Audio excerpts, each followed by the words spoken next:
We're hot. All right, welcome to rookie season. Episode 2. Here we are today. So, it is November 12th, I believe. Yep. Yeah. So we are halfway through, in a sense, rifle season almost. Rifle season in Maine is just the month of November, and we have expanded archery that starts in September, and then we have regular archery season that starts in October. We go into rifle season of November, and then you get, I think, up until the 15th of December for muzzleloader. Yeah, at the very least, the first 2 weeks of December for muzzleloader. Yeah, so we're November 12th. So basically, once November hits, the Orange Army hits as well. And so I like bow hunting. I started off and expanded this year into regular archery. Now rifle, and the population has definitely picked up in the woods dramatically. Oh yeah, I mean, I started hunting the earliest I've ever hunted, and that was September for the expanded zone, and I haven't really slowed down very much trying to get the Grand Slam. Now I'm at least down to a hat trick since I couldn't make it happen with a bear this year. Where you at? What have you got this year? So I've got the turkeys, and I've got the moose, and I am very anxious to talk about that. But at the same rate, you had a pretty exciting day. I shot my moose last week, but Brandon had a pretty exciting day yesterday, and he's told me a little bit, but I told him to hold off on it so that you guys could hear about it too. Yeah, I still want to cry about it. I don't even want to talk about it. ADD moment. Sorry, the wind just picked up and it blew my swing over out there. Apparently it's a windy day outside. We're sitting in the kitchen of my house right now doing this podcast. Yeah, so I've been hunting hard this year.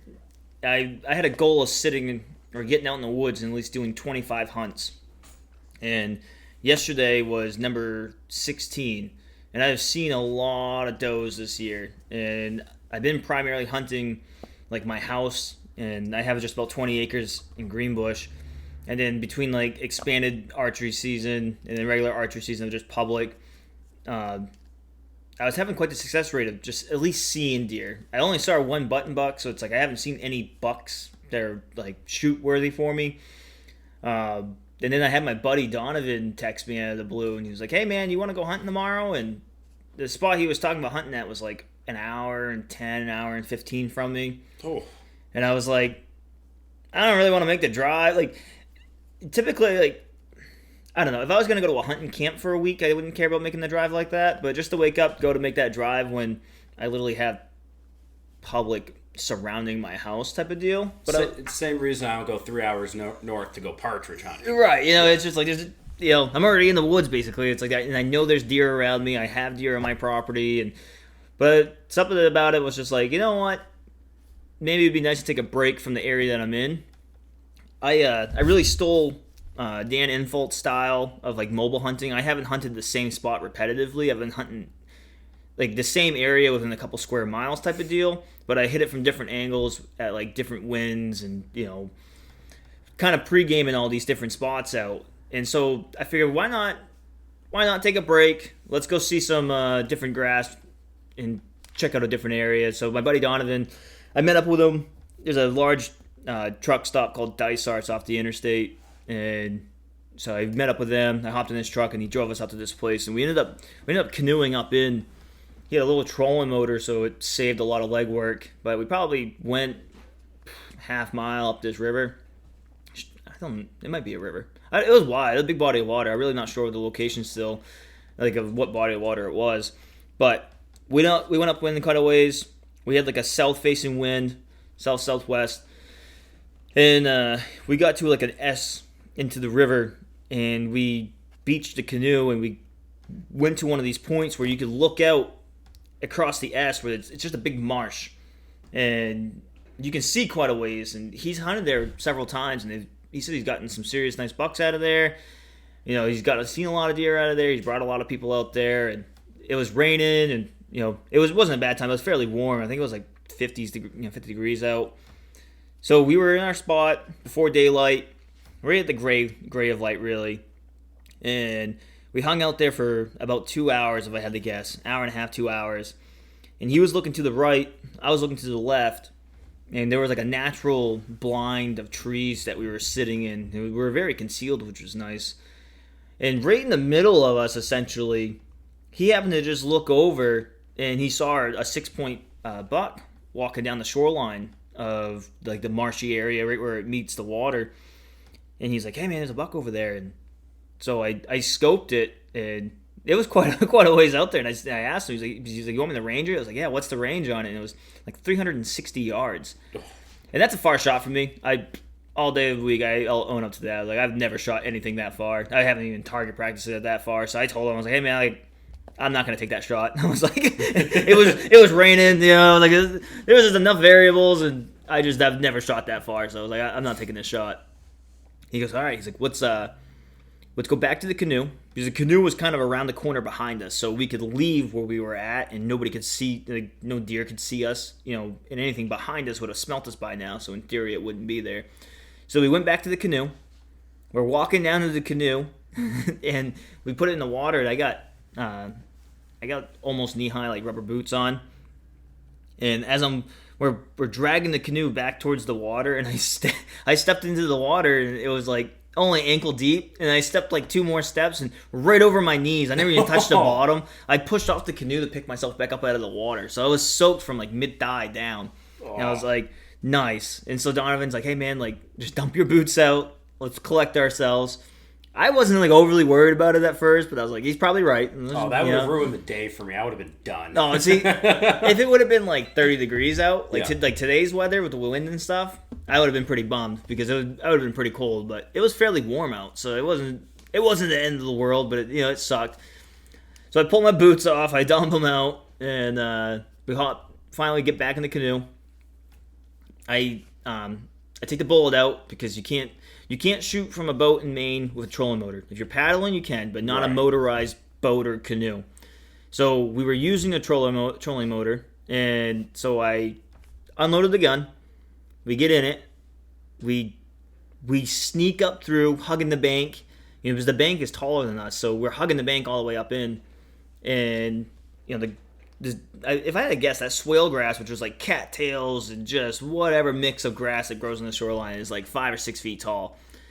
And the last part I could see the buck was when we were on the point and we were looking across, the river hooked to the left and back to the right. And right as I was hooking back, he started cutting through the cattails to cut the corner of like the oxbow of the river, just to go walk across. So our game plan was that we were going to just get to essentially where we last saw him, because we would be behind him and he wouldn't smell us, and if he's still headed in the other direction, he wouldn't really see us unless he looked over his shoulder for whatever reason. So we get to that shoreline, and we go up another like 30 yards or so, and it's dead silent, and the wind had kind of died down, the rain had stopped, so it's just that real nice quiet, you can just hear everything. Well, just through the trees a little bit, when I was looking on the left side of the river, you could see where the riverbank went up, and it turned into like an oak ridge, and it had opened up on top, and I was able to see some movement right there. Well, that buck walked up that, what was that, leanward side? I mess up this terminology a lot, but the wind was blowing down that ridge. So when he walked up it, he was able to smell anything on top of the ridge before he even had to go up there. Yeah. So he didn't have to physically be there. So he was able to be like, oh, there's a buck up there, or does are up there, or whatever, or people are up there. So I was able to see him through the trees walking up there. So he already scented all that, and then decided to go up there. And I was scoping it. There was no way in hell that I had a shot in there, but I was just trying to see if I couldn't get a visual on him. So we kind of parked right along the bank there, and we were just sitting. And Donovan took the trolling motor out. That way, legally, we're not in a boat. We're not trolling around. We're now just parked in the dead canoe type deal. Right. And so I loaded the gun again, and we just hung out for like 20 minutes. We're like, let's not just jump off and go into the woods, because it's loud in there. You can just hear everything. Yeah, that's all brown grass that just crunches. Everything's like crunchy. So it's just like you weren't gonna be able to get in there quietly. Yeah. But there was still a slight breeze in our face, so our smell was good. So as long as like you weren't thrashing around, I think you could sneak. But let's just hang tight, right? Let's not be overly aggressive. And I'm typically an aggressive hunter. And he had a little like a deer bleat and a grunt, and he bleeded a couple times just to see if we couldn't, get the buck to kind of poke his head out a little bit. It is a rut right now, or at least it seems like it's starting to pick up heavily because I'm starting to see a lot more bucks messing around with does just on the side of the road.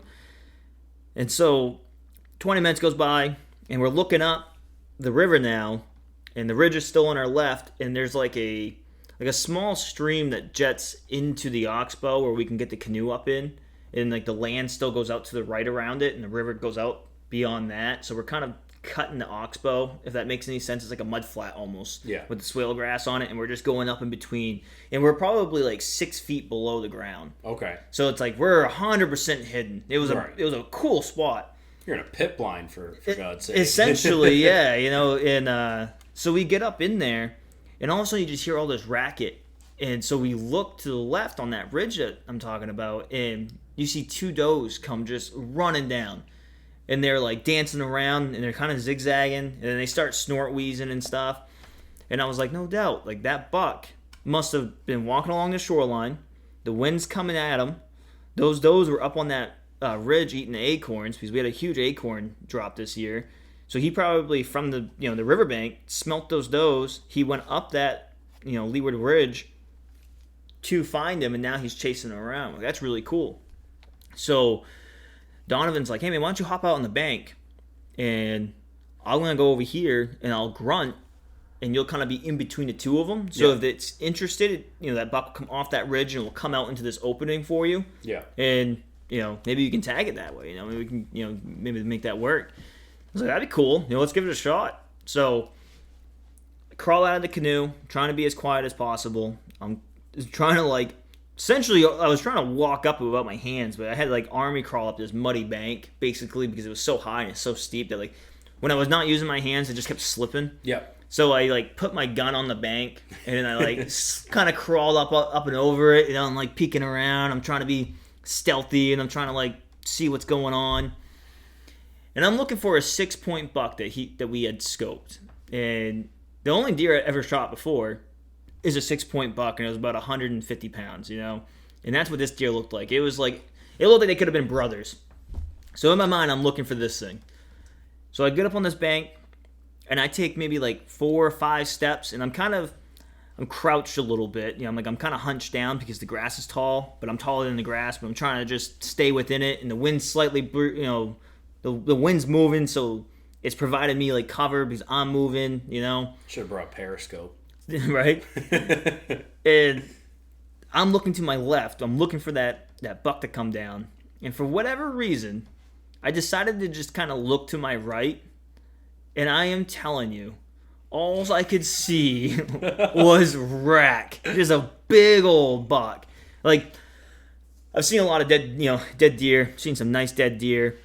I have never in my life, my personal life of being alive, seeing a deer this size alive in the woods in shooting range. Never. I saw this thing and buck fever hit me. I just started shaking like a leaf in the wind. I was like, holy cow. The rack on this thing was just massive, big old thick, tall, tines. It was just, this is what I aim for, right? This is what everybody wants to go out. This is like a once in a lifetime deer in my mind. That's the deer I see online, and I think, oh, that's awesome. Yeah. I mean, never gonna happen to me. Yeah. But man, that's cool. And so I was just blown away. I was like, it's happening. I was like, this is my opportunity. This is happening. So I literally got so wound up about it, in the sense of just excitement, that I crouched back down. And I breathed for a second because I was like, there's no way I'm going to be able to shoot this deer if I'm shaking like this, So I knelt back down. I breathed. I collected myself. I stood back up, and this deer is just broadside, looking the opposite way. Had no idea I was there at all. I was like, this is my time to shine. I pull that gun up, and I'm scoping him. And my buddy Donovan and I, we guessed about 100 yards. And Donovan doesn't even know that I see this deer yet. He's still in the canoe, 6 feet down in the ditch line, basically. He has no idea that I see this deer. And so I get this deer in the scope. I put the crosshairs right in the vital V, and just boom! And that deer just looks the other way. And I was like, Oh no. Like I just internally just wanted to cry. So I was like, okay, I need to collect myself. So I took like 3 to 5 seconds. I breathed in, I breathed out a couple times. And so now, instead of looking at that vital V, where it's just like a, aim small, miss small type of deal, I was like, well, I'm going to go a little bit more broad with this, where I'm just going to go in that front chest cavity where I can, like, hopefully double lung them, or one lung plus a vital hit of the heart or something. But, like, I made my target a little bit bigger. So that way, I just up in my mind, I was up in my odds, right? So I jacked in another one, bolt action. This deer is still looking the opposite way. And I don't know if it's because of just the echo of the shot. He had no idea where it came from, but he didn't drop. He didn't run. He didn't do anything. He just kind of tilted his head left and right like, huh. Like, what the heck was that, It's weird. Yeah, so I jack another one into it. I aim that front chest cavity. Boom! That deer bounced forward like 2 or 3 bounds. Looks left and right again, and I was like, what the hell? The deer is still broadside, so I jack a third one into it, and I was like, okay. So now, this is where, like, some people may judge this and call this, like, poor hunting, ethics or whatever, but I was like, I'm aiming center mass of the deer now. Like, I just aimed for the big old brown target, kind of the center of it. I was like, I am putting a bullet in this deer. So, jack the third one in there. Boom! That deer does nothing. Doesn't even wince. He's just kind of like, that was freaking strange. And I'm crying now. So when we when we saw that 6-point deer, Donovan and I were like, when we were getting up to go to the canoe, Donovan's like, hey man, like leave your stuff here. He's like, let's just leave our gear. We'll get in the canoe. We don't need all this. We'll come back and grab it after we shoot it. That way we can gut it and everything. Let's just leave our stuff. In the pouch that I left, that I had like my binoculars and stuff, which looking back now, right, because there's so many learning curves and stuff, is I left my other clip. So the reason I only had 3 bullets in this clip is because I only had 3 bullets left of the 150 shot that I had target practice with that gun. Yep. And the next one over was 165. Yeah. And so I just didn't want to switch ammo when I had target practice 1 to the other, so I had 3 in one, and 5. The other clip had 5 rounds in it. But in my mind, I shouldn't have to shoot a deer 3 times to kill it, right. Technically. And you didn't. No, didn't touch it once. Didn't shoot it. Never even touched it. Not once. So, there's 3 shots down. I look back at Donovan. Donovan right now, I see in his eyes, he's like, what is going on up there? And I was like, Donovan. And I'm like, I'm whisper yelling at this kid. Out of love, but I'm like, get up here right now. And I was like, bring your gun. It's like your kid's misbehaving. Yeah, You little... So I go back down, I grab the canoe, and I pull it up in a little bit so he's banked. He climbs out, and he's like, what? And I was like, there is a monster buck over here. And I didn't shoot it once. And you can just see the look of confusion on his face of like, what the hell have you been doing? I've been trying, Donovan. So Donovan's shooting a 243. So he climbs out of the canoe, and now I go from being like the hunter to now I'm like, screw it, I'm going to record this. I was like, I might as well just be a photographer of this. So I start recording, and we're slipping and climbing up the muddy bank. Then we get on top of the bank. So now we're at the level field of like the mud flat island that was kind of like more sort towards the river where this buck was at. And I'm looking for it, and I'm telling Donovan roughly where he was. And then all of a sudden, you could just see the rack above the cattails. You can't even see this deer's head. You just see the rack looking around, trying to figure out what's happening. And there's just these tall tines, and it's I'm gonna cry right now. It was just beautiful. It's just what you're looking for, And so I'm showing Donovan where it is, and he can't see it, but it's different because I had already seen it in late eyes, so I knew a rough area. I mean, we're talking a huge area, and then now you're just looking for these tines and the cattails, so it's just like a Where's Waldo thing. But once you see Waldo, you can't unsee Waldo, So I can see that he's looking through his gun, and I can look because I'm behind him, and I'm looking like over his gun and where he's pointed, and he's like 15, 20 yards to the left of the deer. So I just grab his body, and I physically move him to point his body and his gun at the area where this deer is, and now he can see it. So now I've lined him up. He can see the deer, and so one thing that makes me feel a little better is I'm not ex-military, and I don't have thousands of rounds of being shot down range under my belt.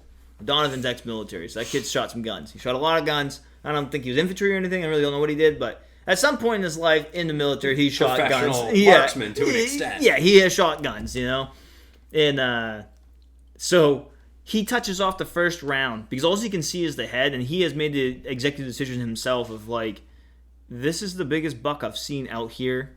I'm shooting this thing, and if it's a headshot, it's a headshot, but this is a beautiful deer. Right. So he touches it off, misses. That buck turns, still not like, usually, like in my mind, whenever I feel like if you shoot a gun in the woods, like you'd think that everything just runs like for 5 square miles, and it's just like, I'm out of here. This buck was like, the hell is that? Like, he turns, and the only thing I can think of is he starts coming directly at us. So now the wind's at the buck's back, and he's aiming straight at us, but he can't see us. He's in the cattails, but we can hear him. You can see the cattails moving. I think that he was trying to come downwind to hook to see if he couldn't smell what the noise was. So he comes at us by like 25, 30 yards. And then he cuts to what would be his right, which would be going to the left for us. And he starts going towards that Oak Ridge. But he's not in like a drastic hurry. Like I've shown you the video where he's like kind of trotting, but he's not like running. He's like, he's spooked, but he's not like terrified. Yeah. Even though he's heard 4 shots at this point from like 100 yards away. Which is funny because typically deer don't get big by being dumb. No. So he hooks it, works his way through the cattails, and he gets to the edge of the cattails.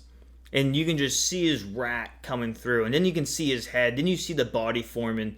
And as soon as he steps out, Donovan just lets off like his own voice, but he just does like a long bleep, like a meh, which kind of sounds like a sheep, what I just did. But he touches it off, and that buck jumps over. It's like a 6 or an 8 foot wide stream that we were impressive. That's what we were paddling up. So that gap, that was this little stream that we were paddling up to cut between the landmass essentially. Yeah.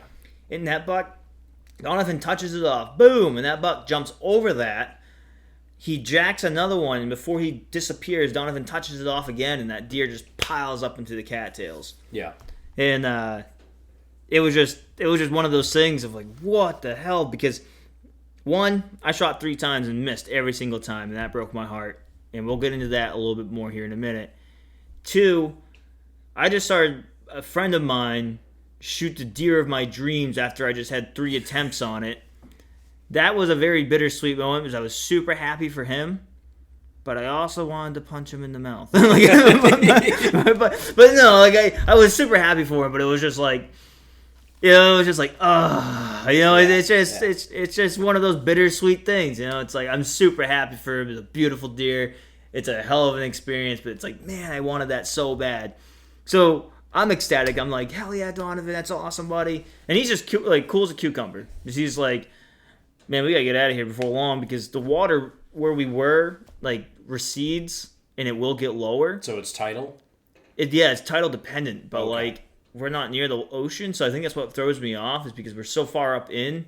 But I think it's all fresh water. I think it's just close enough.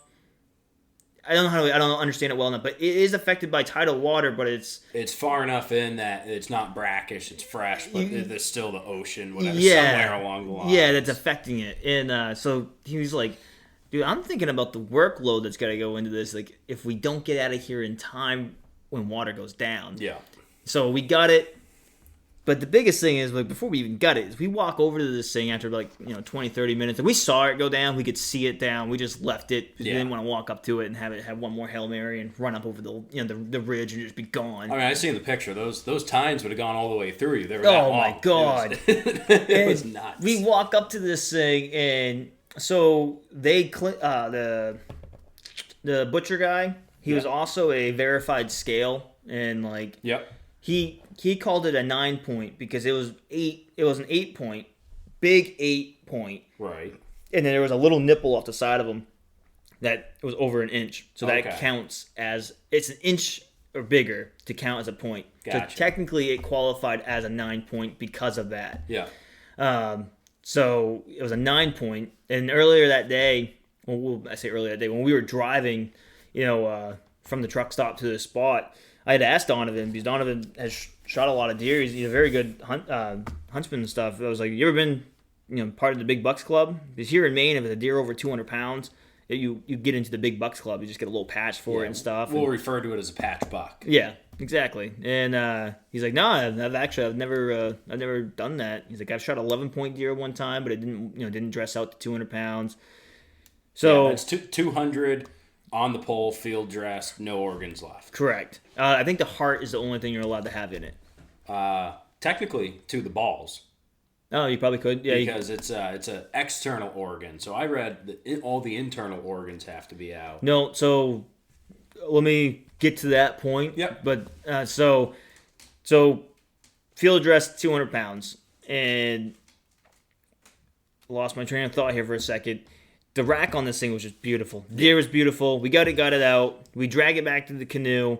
We looked at where the deer was originally, where like the first shot that even he had, and it was about 100 yards out. And that deer came, like it cut across that swale by like 25, 30 yards, and then poked its head out. So it shaved off a good distance before he actually got shot. And we get him in the canoe. We get it to the tagging station, got it tagged. He has a butcher because he wanted to get the mount. He wanted to get a shoulder mount of it because it was just a beautiful buck, especially for here in Maine. That was just a beautiful buck. And the guy's a verified scale to get into the Big Patch Club. It weighed 198 pounds. Oh. And he was like, do you have the heart? I'm like, yeah, we have the heart. He's like, put the heart in it. Put the heart in it. 200 even. Made the Bucks Club. Nice. Made the Patch Buck because of the heart. So, like Nolan was saying, like you got to get all the organs out, but the heart counts. Okay. I'm basing it off of that. I mean, that guy's a... Yeah, I mean, if he's certified, I'll take his word for it. Yeah. Everything else I know is just, from old Johnny down the road. Yeah. And that's probably where people get into, like... I don't know, that's just a measuring contest, I think, The heart's the heart.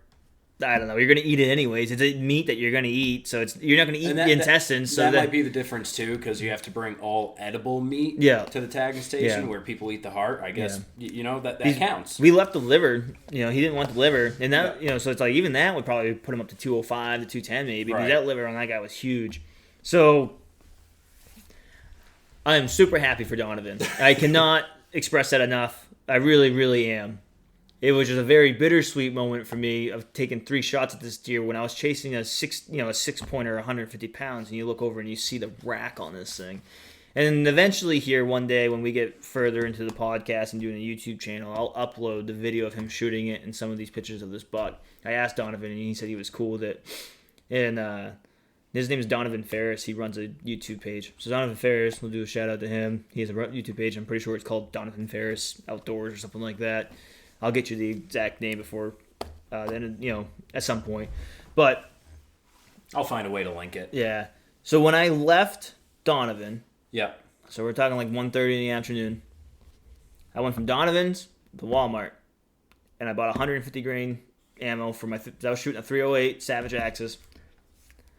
I went from there directly to the shooting range. I never even changed. I'm still soaked. I never even changed. I was still soaked. You had a point to prove. I did. I was like, I need to know if this was me or the gun, because I'll own it. I had buck fever going on bad. I was shaking. Like I was so excited. Like this is just what you work for, and it was just there in front of me, And so I went from there to the range, and the range is 100 yards.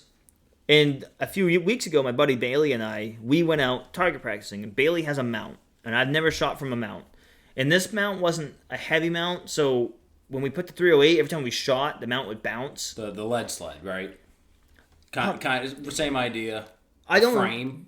Yeah, maybe. So he called it a mount. I don't know much about these because I've never used these things. Yeah. I don't even know what the lead sled is. But basically what it is, it's got 2 clamps where it hold the barrel and it held the stock essentially. Yeah. And so all you got to do is you have a noms on it where you can adjust it, and you get it squared up and you adjust your scope from there. Right. But the problem was every time I would shoot, that thing would kick up about 6 inches and land like 6 or 8 inches left or right. So you had to reset the mount every single time.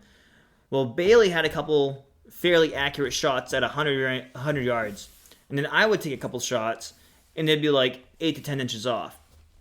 And Bailey has shot a lot of guns. I think he's a fairly good marksman. From my understanding, it's just one that he shows me. He's in the military as well. The guy just shoots all the time. He's a big gun advocate, loves guns. And so he's like, man, I'm pretty sure the gun's accurate. No offense, I think that you're just not used to using a mount. And I never used a mount. So I was like, you know what? I'll take that. If he's fairly accurate at 100 yards of this, it would be on me to miss it. And I can accept that. So I shot at 50 yards and I shot at 100 yards. And when I shot at the 50-yard target, like, it was just a cardboard box. And there was a little, like, emblem of a house on it. And when I shot at that target, I was just to the right of it, but both my shots were within like an inch and a half of each other. So at 50 yards, yes, I was aiming for the house, but we're talking about being like an inch over and 2 inches apart. I should have shot that. In theory, that deer was at 50 yards. He would have been dead with all 3 of those shots. Yes. Yeah.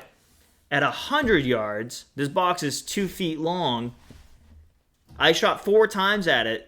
And only one of them touched it, and it was 2 feet to the right of where that emblem was. So there's quite a drastic change in those second 50 yards. Now, I don't know enough, and I'm going to do some more research before I just put a statement on that of saying that it's not sighted incorrectly. I will put a lot more ammo through, but I would like to right now say that I had buck fever, and yes, I did get excited and I missed. But I also want to say that at the 100-yard mark, there is some variation of shots, and I'm not positive what is causing that. You telling the story, and this is my second time here. I know I had you kind of save the meat and potatoes for this, but you told me a little bit about the lead sled, and having you repeat it, I might have figured it out. What's that? I just suck. I can take that. little background. It's very difficult for me to not feel partially responsible for this because this rifle is Savage Axis. It was originally mine. It was the first deer rifle I ever bought, and the first year I used it, I hated the thing. I'd sight it in, and I'd throw it on my shoulder, walk down range, come back, and now it's shooting somewhere completely different, even if I didn't move the scope. And I ended up, come to find out that the scope that came with it was just terrible. And from the factory, it was never tightened down onto the chassis. So I took all the screws out, put thread locker on, torqued them down to spec, put a new scope on it. Now the scope, I was in college, so it was still a Walmart $100 scope, nothing fancy. But I had that thing 70, 80 yards. I was, getting my shots within an inch or two of each other. But remember where I just said it was a Walmart scope that cost $100? That lead sled, that scope is made to take that recoil back and forth. That lead sled bouncing as high up, and if it comes down, you were probably at the youth range. Yeah. We have a public range open to anybody for free, and that thing slams down on that concrete table. I wouldn't be surprised if something inside of that scope came unaligned after a couple shots, and now you get the gun back in your hands, and it's because you even said Bailey had some screwy shots. Yeah, I really think that something inside got knocked loose by the lead sled bouncing around. If I sell that enclosed trailer today, I have a trailer I'm selling. I think what I'm gonna do is I'll go out and buy a scope. Yeah.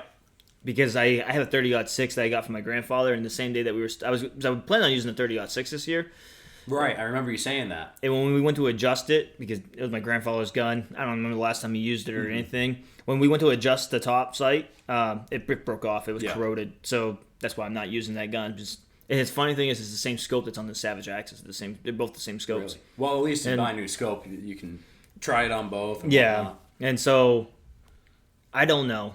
I really don't know, because I don't want to sit here and not take, responsibility of just saying that maybe I just took some screwy shots. But I've shot a lot at 100 yards, and again, it's not like I'm bullseye dead center, but like I can usually group them within the target, and now I'm shooting at a target like a deer that is about 4.5, 5 feet long, probably. Right. 4 or 5 feet tall type of deal, and I aim center mass and I miss it completely. Right. I mean, I know you're not Chris Kyle, but you should at least be able to hit a piece of printer paper at 100 yards. Yeah, and so it was just, I don't know. I don't know what happened there.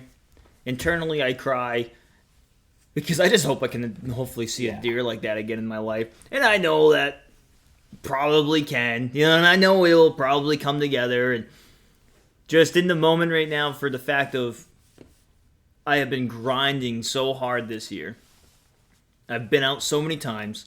Maybe not to some people. To me, I had a goal of 25. I've been out 16 times now. Like, that's a lot, man. I mean, 2 to 4 hours a piece. Right. That's a lot. And to go out and see this deer that's, like, in my mind, like a once-in-a-lifetime buck for me, and take 3 beautiful shots and have that deer stay broadside for me to try again, and just every single time miss. It gave you.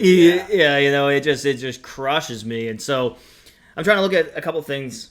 I try to devil advocate everything in my life for whatever reason. I think it's just a great way to cause my own anxiety, but but I'm trying to see what I can learn from it. One of the things I can learn from it is bring my clip that I left on the bank. Yeah. Because, man, if I had 8 shots in total, hopefully one of those things would have tagged it. Man, I hate to say it. I don't know. I don't know either. I don't know either. But, so, regardless, if you have a second clip, always bring the clip with you. Don't just leave that. And I left that back on the other shoreline. So, do that.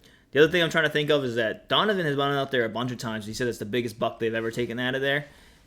And that is his spot, and that was something that he extended out to me. And I really appreciated it, but I'm actually also very happy for him to have shot that deer because he did all the legwork to find that spot. Yeah. And I'm trying to look at this as like hey man, like the deer gods were like, here's a beautiful deer for you, but this is not your spot. This is going to provide you some fuel to go out, and because I have some big deer right here on my property. Yeah. Yeah, I've got some massive rubs that I found down back that are really fresh. I found some nice scrapes that are fresh. So it's like, there's still big deer here. And so this is, in a way, provided me fuel of being like, focus on my own zone and get those deer. And let Donovan have that reward of, he completely selfishly was bringing me out there to put me on a deer. We saw that 6-point. He never even touched his gun. Right. And even when I was on the shoreline, we had deer running around, and he knew there was deer. He never even touched his gun. He had no interest in getting out and shooting the deer. He wanted me to do it. He wanted me to have that experience. Which is awesome. And so I think that just like, in a way of looking at this on like an optimistic side, it was like, I think that deer was meant for him. Yeah. I don't think it was really, and now it's like, it's also a confidence booster for me because I learned a lot of things. I've always heard that deer will walk down the leeward side, walk up a leeward side of a ridge because they can smell everything on top. I have now seen that firsthand. Right. The does are running around. We know that does, the bucks are for sure in heat because a lot of does are in estrus now, and bucks are, earn rot, and does are in heat type of deal. So it kind of verified that for me.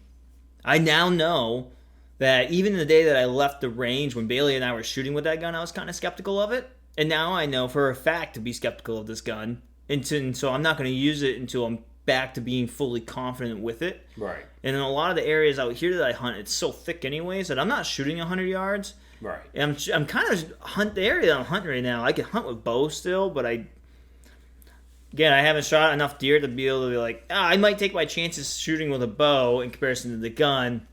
So I might just bring my shotgun now. Right, buckshot or slugs, yeah. I thought about buying like a little like red dot or something for my shotgun. That's what I hunted with my first 2 years. Yeah. So I learned a lot of those things. Seeing the deer was awesome. Being part of the experience was awesome. I got that video for Donovan, which was awesome. The only thing I feel bad about is I cuss like a sailor, and he does cuss, but like it's more or less the fact that like he's doing his own YouTube channel and stuff, and I noticed that he had to edit some of his videos because of my swearing, so I feel bad about that. So moving forward, like when I'm doing my own videos, I'll try to refrain from using the word that rhymes with truck and trucker and mother trucker and like you're doing good, man. You're doing good so far today. So I'm gonna do my best to leave that type of stuff out. I learned a lot from this, and I'm trying to be on the positive side of that. But there's just a very massive part of me that just missed a very beautiful 9-point, 200-pound buck, and it makes me want to cry repetitively. I mean, and just to put this in perspective, it might sound like he's whining or crying over spilled milk, but it's 12:18 in the afternoon right now. So I still think that this is less than 24 hours since this has happened. Yeah, no, it is. And I mean, on the bright side, not that I would ever hold it against you if we had that interaction. I brought you to a spot and you took out a smash buck of a lifetime. I wouldn't be mad at you, but I'd feel a certain kind of way. Yeah, exactly. No, for sure, and because it's my dream to get a patch buck. yeah, well, and that's just it. It's like I've been wanting to get a patch buck since I even learned that you could hunt and there was such thing. I've just always thought it was cool. And then I get into I like listening to the Big Wood Bucks podcast with Hal Blood and Joe Cruzy, Rick Labby, and those guys, and they all it's kind of like for some people who are into baseball or football or whatever, and they have those idols, and I don't have that connection by any means, but someone like Rick Labby or whoever is out there just slaying some Maine bucks, and Maine is notorious for being hard. It's known for being difficult. We always hear if you can be successful in Maine, you can go anywhere in the United States. I've never traveled and hunted, and so I can't say, right? But to get out there, get on the bank, I'm looking for a 6-pointer, and I'm like, hey man, it's almost halfway through November. I'll take whatever, really, and just looking over to my right and just seeing this absolute smasher, and I'm just like, stand still. He's like, I will. Okay, I'll stand still. Boom. You want me to keep standing still? Yeah, stand still. Boom. All right, man, you're running out of ammo. You want me to stay still? Yeah, stay still. Boom. All right, buddy, I'm out. It's like, yeah. No, it breaks my heart. It's a heck of a story. It sure is. It sure is. All right, so let's hear about your moose. Then we can get off on something happier. So something successful. So I've always wanted to get a Grand Slam, patch buck, Grand Slam. Those are kind of my goals to get while I'm still young enough to be able to get out in the woods by myself. I got a bear sight this year, and then I won a moose tag. So I was like, oh my God, I have an opportunity at a Grand Slam this year, because in Maine we do a lottery. They give out 2,000-3,000 tags a year, something like that. Yeah. So I'm like, oh my God, I was not prepared. I didn't even think it was going to happen. My poor girlfriend, she the moose drawing was on my birthday, and having full confidence I wasn't going to win a tag, I looked at her. I said, I don't care what you do for me for a surprise today. You're not going to top it if I win a moose tag. And sure as God's got sandals, 5 p.m. my name gets pulled. So I got a turkey and didn't get a bear during bear season, as I said earlier. So Grand Slam's out the window. The Grand Slam's deer, bear, turkey, moose, all in 1 year, all in the state of Maine. Now I'm going for the hat trick, which is just 3 or 4. And last week was my moose hunt. We were in zone 4 south. It's an adaptive hunt. And I don't mind saying this because it's the lottery system. So takes a long time to win a moose tag unless you're one of lucky few. Yeah. Scotty. Yeah, guy at work. He's put in twice. He's won a tag twice.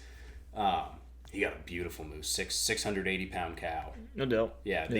Was it 680 or 780? I thought it was bigger. I thought it was. I'll look it up. You can tell me your story. 670. Yeah. Yeah. So they give out bull tags and cow tags. I won a cow tag. And it was for an adaptive hunt where they're purposely trying to lower the moose population. This is the 3rd year of it, and they're having 300 hunters a week go through this zone. And I'm on the last week of the season that I'm allowed to hunt, because you only get 1 week to get your moose. So I'm on the 4th week, and I ended up getting a guide. His name was Brandon, actually. Good name. Foggy Mountain Guide Service. I've got his hat on right now. Heck of a guy. Really nice lodge. He does bear hunts too. What was his last name? Remember this guy's name? I can't remember his last name off the top of my head. Yeah, no worries. But Foggy Mountain Guide Service, because it's a cow post rut. I don't know how to call one of those in at that time of year. Your best bet is to know where they are. So that's what we were banking on, booking the guide. And we show up Sunday night to check in. And we walk up to the guy at the desk, and he's like, I'm Brandon. I'll be your guide. And I'm like, oh, nice to meet you, man. I'm so excited. And he just looks at me. He says, I gotta be honest with you, man. It's a hard hunt. There's not a lot of moose around. And I mean, just all the money and time dumped into preparation for this. I'm not gonna lie, my dad and I, because my dad was my second shooter, we went to bed that night not with the most confidence. Just, I mean, I could see it on his face. Oh, what the hell are we doing? Because the guide was $5,000. Yeah. That was lodging and meals and everything included, but it's still a hefty chunk of change for us. And so we wake up, eat breakfast, and the guide's like, yeah, we need to be out of here by 5 a.m. So 4:30 we were ready, and we started driving, and we go up the Golden Road and end up taking some side roads. I won't get too far into it because I don't want to completely blow up the spots that this guy's making money off of. But we go down a side road, and he had told me that a lot of people road hunt for moose. They just drive around until they find one. In these adaptive zones where the cows are getting hunted so heavily, they're not sticking to the roads very much anymore. They've learned. So he's like, I really want to get off in the woods, and I want to hike. And all for it. So we wait until about 5-10 minutes after shooting light starts, because it's so dark up there. If we ran into something 2 minutes after legal hours started, we would have never seen it. And we start walking, and we were just following the road, this little side logging road, to get into an area that he knew that they were feeding. And we made it 300 yards, if that, from the truck. They can't really argue with that. And we're coming around this corner, and the guy puts his hand back and stops me, and we're in single file. And he kind of leans around the corner with those binoculars. He's like, there's a freaking moose, dude. Yeah. And he grabs me by the collar and throws me in front of him, and I shoulder the gun, and it turns, and it starts jogging away, doing that ungraceful, bob that they do through the woods. I'm like, crap, it's going away, man. And he's like, we're good. And we kind of run after it a little bit. Before we went on the hunt, my dad had a conversation with me. He's like, I don't care that I'm your second shooter. This is your hunt. You get a shot, man. Don't wait for me. None of this 3-2-1 stuff. Right. Just take the shot. If I'm ready, I'm ready. Yeah. And it stops, and it turns broadside and looks at us to see what we are. Yeah. And the guide told me, shoot until that thing drops or until you don't see it anymore. And I've got a semi-auto 308. And I understand that moose aren't exactly a small target. Yeah. So this part wasn't necessarily impressive, but in my opinion, this is one of the most impressive shots I ever made. It's about 70 yards away, and I just bang, bang, that quick. And it was gone. Yeah. And I mean, I'm not even exaggerating on the speed. My dad said I took my second shot by the time he finished turning off his safety. He didn't even have the gun shouldered yet. No doubt. And so we kind of, I could have sworn it took off into the woods. Yep. And my dad thought the same thing. We're kind of running up, and my dad falls like 20 feet behind because he's standing where he thought the moose was standing, trying to see if there's blood going off into the woods. And I can see a hoof from around the corner. Yeah. And I'm like, no way. Yeah. And he's, the guy dealing with my dad, like, hey, get up here. Yeah. What you doing? And turn the corner, and it's right in the middle of that trail, that road. It's just done. Yeah. And at first, he was kind of kicking a little bit. He's like, hey, we might have to put one more into this.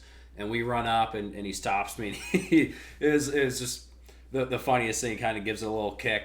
It's all nerves. We're good. Yeah. How are you doing? And it stopped moving seconds after. We weren't Nice. sitting at this thing, suffering or anything. It was donezo. And man, it was just those two bullet holes make a peace sign. That's how far apart from each other they were. I've got a picture of it to prove it. What did you hit? I hit the first shot, went through both lungs and took the top of the heart off. No doubt. And the second shot, because it was turning to run away, so it was quartering away, hit a lung, and I don't know if it really got the heart, and came out the front of the moose. No doubt. Nice. And it was incredible. Yeah. And I kind of had the opposite experience of the buck fever of what you had yesterday, because I had no shakes. Don't get me wrong. When the guy had said there's a moose, my heart skipped a beat. Yeah. But then it was just game time, just smooth, steady. I hate to talk myself up, but it was stone cold. Yeah, no, that's perfect. And then even walking up to the moose, because he's like, we might have to put another one. So in my head, job's not over. Right. Game time. Stay focused. Yeah. And he's like, it's done. Way to go, shakes my hand. He's like, I'm going to go get the truck. We got to get some tags written out and whatnot. And he walks away, and I didn't say anything. I was just so in awe, because a moose was a lifetime goal for me. the only thing I could do is my dad's sitting there like, good job, buddy. You shot it right where you needed to. That was awesome. He's wicked excited. All I can do is point and say, I got a moose. Yeah. I did it. Yeah. And finally I pull my transport tag out to write my name out. Yeah. All of a sudden I couldn't write. Yeah. The adrenaline just started catching up. Yeah. It all hit me. I think that's part of the reason why I got such buck fever per se is because I wasn't looking for that buck. Yeah. And like when I shot my first deer, like same concept, like I was cool as a cucumber and I put that 6-point down, like hell yeah, that was awesome. And then like this time when I was like looking for another 6-point and I just happened to look over and just saw that rack, I was like, holy crap. I was like, no, that's awesome though. That's a hell of a story. It's awesome that you were able to get one. Especially because like you said you got it how long into your 30 minutes. Yeah. 30 minutes. I mean I'm not gonna, it was huge relief, but at the same rate, damn. We paid for a whole week of being guided. Yeah. Did you stay up to the rest of the week, or did you take off? We stayed till Wednesday. There's not a whole lot of deer up there. It's like the lowest harvest in the state for deer as well. And we had a butcher nearby take care of it because it was going to be like 70 degrees. That thing was going to go bad if we didn't take care of it. And so it was just crappy deer hunting weather. My dad's not very interested in partridge hunting, and I've got plenty of partridge hunting down here. Yeah. So once the moose was done, there wasn't really a whole lot for us to do up there, and especially, we live out in the sticks. It'd be one thing if we lived in the city, but my house is kind of the same atmosphere as that lodge. Yeah. But really, I do want to take this to say, Foggy Mountain, awesome lodge, awesome guide, wicked nice dude. So shout out to Foggy Mountain then. Yeah, for sure. That's awesome. I remember we went with Bailey, and then we'll give one more story, and then we'll wrap it up at the hour mark. Yeah. With that. Yeah. When I went hunting with Bailey, because he asked me to go on to his hunt, he had a bull tag that he pulled, and it was like the first of the season, and that was up in Zone 1, which is like the largest in Maine, from my understanding of it. It's like a rustic county, right? Yeah. I'm not huge, so like, I'm not against moose hunting, but like I never had the moose hunting fever like a lot of people do type of deal. Right. And I've never even put in for it, but it was kind of like when Bailey asked me if I wanted to go, I was like, well, this is kind of an experience I'm probably not going to get too many opportunities of going, especially where I don't put my name in. I was like, most people bring their immediate family. Yeah, so I was like, yeah, screw it, I'll go with you, buddy. And so I live about a half hour north of Bangor. So people who want to know like roughly where we're at in the state of Maine. You know where Bangor is? I'm about a half hour north of that. We went 3.5 hours north of where I am. So to most people, they think Maine's in Canada anyways. We were on the border of Canada, essentially. We went to at one point we went to the furthest town north that you can go in the state of Maine. It was kind of neat just to be like, I've been to the tippy top. And that was about it. But I threw a rock at Canada. Yeah. So I went with Bailey, his dad, and his uncle, and I rode in the back seat the whole time, which afterwards I'm getting too old to be riding in the back seat for 4 or 5 days because we went up Sunday and we were going to be there Sunday to Sunday. You can't hunt Sunday, so the first day of Sunday was just getting established, and then during the week was hunting, and if nothing worked, we were going to come back that following Sunday. We had a I don't want to call it a camp because it wasn't. It was this guy who's a guide, but he also does like rentals off his spot, and he has like 4 single wide trailers that you can rent out, so you have a whole trailer to yourself, and that's what we did, and it had like bunk rooms in it and stuff. And we stayed there for the all the way up until Monday, all the way up till Friday, and we hadn't seen anything but a cow before that, and we're not there for cows. And so every morning, waking up at like 3:30, 4 o'clock, and not getting back until like 8 o'clock at night, just repetitively doing this and just not seeing anything. Not that having phone service matters, but we had no phone service, so you're literally just riding in the back of the truck the whole time. And starting to wonder if your buddy knows how to actually call. And it was just one of those things where it's like, and Bailey and his dad's a big trapper and very outdoorsy person. He's had a lot of luck, and we were up there. And he was there helping out with everything, and I was just kind of tagging along for the ride, just eating food in the back seat, just trying to see a moose type of deal. And on it was that Friday morning, so when we first went there was a spot that we were going to hunt that first morning, and when we drove there, so we found it Sunday night, because we went and just did some quick scouting. Monday morning when we got out there was another truck parked in that spot. Oh. So we had to we had a couple spots that we had picked up, so we were like, screw it, we'll go over to this other spot. And we shot over to another spot. And then halfway through the hunting, the hunt, like we found a spot where there was fresh tracks every morning, and there was starting to be some like piss spots and stuff like that where you could see like the moose were like linking up and like urinating because they were starting to get in the rut and stuff. And so we tried that spot a couple times, and then that Friday morning we were like, screw it, let's go back to that very first spot that we scouted like originally at the beginning of the week. And we got out there, it's like 4:30 in the morning if I had to guess. And I fell asleep in the back of the truck on the way up there. I woke up, got in the truck, and fell back asleep. Essentially, is all I did. And I woke up because everyone was like, "You hear that? You hear that?" And they're all whispering because we were sitting with the truck windows down, and they were saying they could hear grunting and calling of a moose in the distance. And so we got out. We walked through this little like pile of pine trees where it opened up to a big old logging cut. And Bailey has a speaker. He put the speaker down and he starts calling. And now you can hear that there is a moose that was returning a call. Yeah. And so he scopes it all the way across the clear cut. He goes, he's like, it is a bull, but he's like, it's got spikes on it. And he obviously, whenever people want to go out, they want to get this big old like 50-inch spread, 1,000 pounds. Yeah, and it would be awesome. But at this point, we're 5 days in. We got one more day. It's like, you better tag whatever you can tag, Yeah. And so this moose just starts walking across, and it was still dark enough in the morning where you couldn't clearly see, but you could see well enough. It was like that gray of light type of deal. Well, you can see it through the trees just a little bit, and it comes up around the corner and it steps through the thicket. And Bailey and his dad both had their guns on tripods. I couldn't tell you what they shot it with because I don't remember what guns they had. But I think Bailey, I thought you said he was using a 6.5. I thought in my head, I agree with you, and I think he was using a 6.5. And his dad had something bigger.